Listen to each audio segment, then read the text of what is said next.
ভারত ও পাকিস্তানের মধ্যে যুদ্ধ শুরু হলে এশিয়া জুড়ে রাজনৈতিক, কূটনৈতিক, অর্থনৈতিক এবং সামরিক প্রতিক্রিয়া দেখা যাবে। এশিয়ার বড় দেশগুলো কি অবস্থান নেবে সেটি মূলত নির্ভর করবে তাদের কৌশলগত স্বার্থ, দ্বিপাক্ষিক সম্পর্ক এবং বৈশ্বিক অবস্থানের উপর।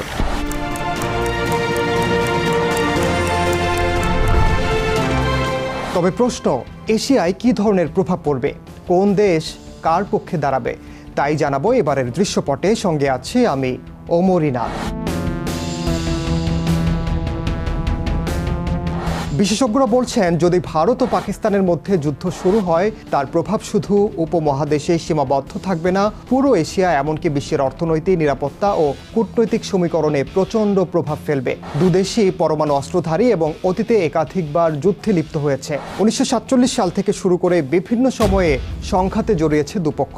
পূর্ণমাত্রার ভারত পাকিস্তান যুদ্ধ শুরু হলে তাৎক্ষণিকভাবে পুরো এশিয়ার শেয়ার বাজারে ধস নামবে। জ্বালানি রপ্তানির রুট, আরব সাগর ও হরমুজ প্রণালী যদি বিপদে পড়ে, তেলের দাম হু হু করে বাড়বে। চীনা পণ্য, দক্ষিণ কোরিয়ার প্রযুক্তি, দক্ষিণ পূর্ব এশিয়ার উৎপাদনশীলতা সবকিছুই বিপর্যস্ত হবে, কারণ দক্ষিণ এশিয়া অনেক আন্তর্জাতিক সরবরাহ চেইনের সংযোগস্থল।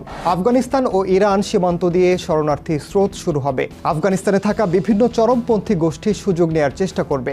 এতে মধ্য ও পশ্চিম এশিয়ায় নিরাপত্তা হুমকি বেড়ে যাবে। সবচেয়ে বিপজ্জনক দিক হলো পারমাণবিক যুদ্ধের শঙ্কা। দুদেশ পারমাণবিক হামলা চালালে লাখ লাখ মানুষের মৃত্যু তো হবেই, সেই সঙ্গে এশিয়ার খাদ্য উৎপাদন ও পরিবেশ বিপর্যস্ত করবে।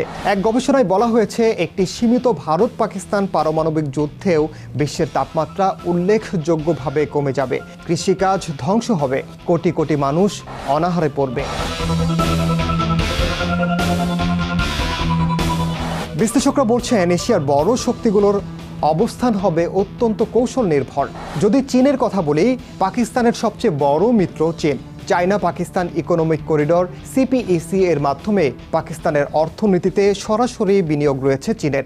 এছাড়া চীন ভারতের সঙ্গে সীমান্ত বিরোধে জড়িত, তাই কৌশলগতভাবে পাকিস্তানের পক্ষে কূটনৈতিক সমর্থন দেবে বেইজিং। অনেক বিশ্লেষক বলছেন, চীন সরাসরি যুদ্ধে জড়াতে চাইবে না, কারণ ভারতের সঙ্গে তাদের বিপুল বাণিজ্যিক সম্পর্ক রয়েছে।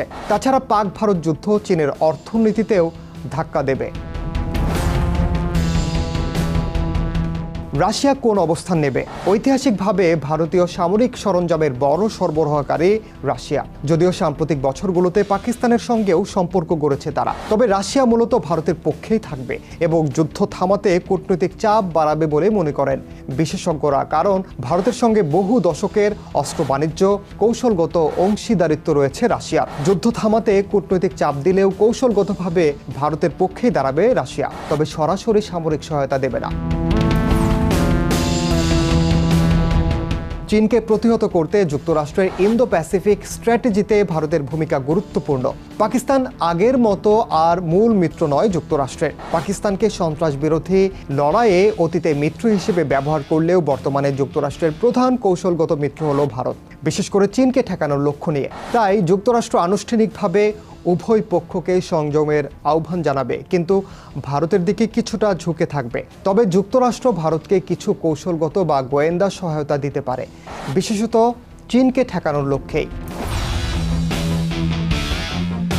জাপান প্রধানত অর্থনৈতিক স্বার্থ নিয়ে চিন্তিত থাকবে, কারণ দক্ষিণ এশিয়ায় জাপানের বিনিয়োগ যেমন রয়েছে, তেমনি ভারতকে কৌশলগত মিত্র হিসেবে দেখে দেশটি। আবার চীনের বিস্তার রোধেও আগ্রহ রয়েছে তাদের। প্রকাশ্যে শান্তির পক্ষে অবস্থান নিলেও ভারতের দিকে নরম সমর্থন থাকবে জাপানের। অর্থনৈতিক ও মানবিক সহায়তা দিলেও সামরিকভাবে জড়াবে না জাপান।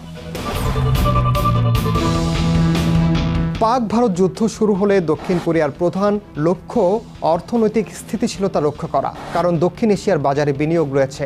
আবার তারা চীনের সঙ্গে উত্তেজনায় জড়াতে চায় না, তাই নিরপেক্ষ অবস্থান নেওয়ার পাশাপাশি মানবিক সাহায্য বা শান্তির উদ্যোগে অংশ নিতে পারে দক্ষিণ কোরিয়া।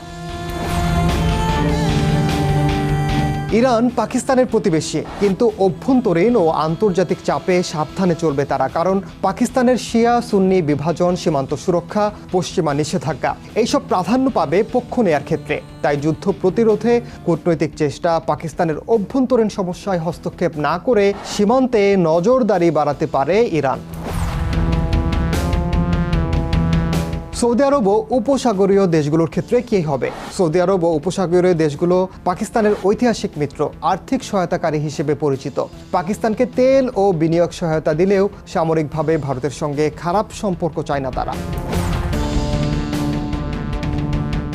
আসিয়ান দেশ ইন্দোনেশিয়া, মালয়েশিয়া, ভিয়েতনাম, থাইল্যান্ড সহ আসিয়ান দেশগুলো প্রধানত নিরপেক্ষ থাকতে পারে বলে মনে করেন বিশেষজ্ঞরা। কেননা দক্ষিণ এশিয়ায় বড় বাণিজ্যিক সম্পর্ক থাকায় যুদ্ধের কারণে অর্থনৈতিক ক্ষতি এড়াতে চাইবে তারা। কূটনৈতিকভাবে উভয় পক্ষের কাছে শান্তির আহ্বান, কোনো পক্ষকেই সরাসরি সমর্থন করবে না তারা। পাকিস্তানের পাশে না থেকেও আফগানিস্তান ক্ষতিগ্রস্ত হবে, কারণ পাকিস্তান থেকে শরণার্থীদের ঢল, সীমান্তে অস্থিরতা, সন্ত্রাসী গোষ্ঠীর তৎপরতা রয়েছে। নিজের সীমান্ত রক্ষা ও অভ্যন্তরীণ স্থিতিশীলতায় মনোযোগ দিয়ে কোনো পক্ষকে প্রকাশ্যে সমর্থন দেবে না তালেবান সরকার। ভারত পাকিস্তান যুদ্ধের সবচেয়ে বড় ভয়াবহতা হলো এটি কোনো একক যুদ্ধ নয়। এর ঢেউ এশিয়া ও বিশ্বের বিভিন্ন প্রান্তে পৌঁছে যাবে। বড় শক্তিগুলো সরাসরি যুদ্ধে না জড়ালেও কূটনৈতিক সহযোগিতা বা প্রতিযোগিতা, অস্ত্র সহায়তা, অর্থনৈতিক প্রভাব এবং আঞ্চলিক নিরাপত্তা পুরো এশিয়াকে বিপর্যস্ত করবে বলে মনে করেন বিশেষজ্ঞরা।